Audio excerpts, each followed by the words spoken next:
Zobaczycie, będzie unikalne, niepowtarzalne występ, jak Sparce chce wziąć komisję zaczerpnięte z tych pokazów, zastosować w życiu codziennych produktów przez panie z kołów gospodyń miejskich jest fenomenalna, jest bardzo, bardzo ciekawa i myślę, że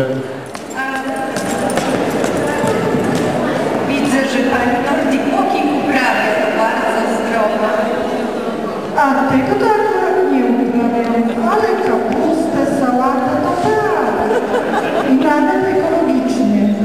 No wiśna i твои чаи było.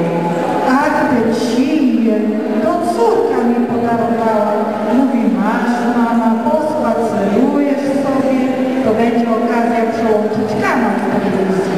A co te tam wyryś? Legienia wiśnie, nie wyliszczą. Wszystko od strony, jak widzę. No wiś, to nie ma za co zabywać, że te brakowała 2 ciei, żeby tu przyjść. sportowa na wesoło i jako pierwsze fenomenalne stroje, fenomenalne pomysły, skąd one biorą, nie wiem, myślę, że wieczorami, gdy siedzą w swoich tam miejscach i go zapewniają, bo będzie się działo.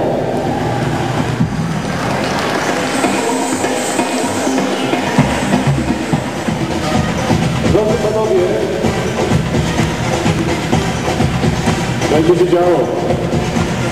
Wiedziałem, że będzie na pograniczu. Moja droga.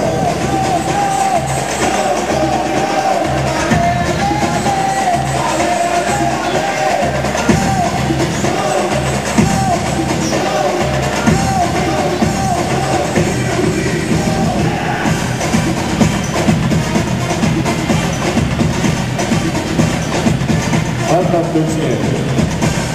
Znakomite. I do dołka, i do dołka.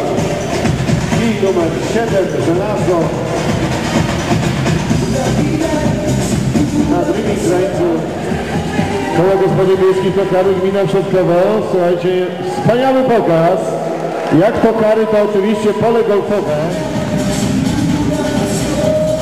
Zwłaszcza wiosło jest bardzo ciekawe. Można i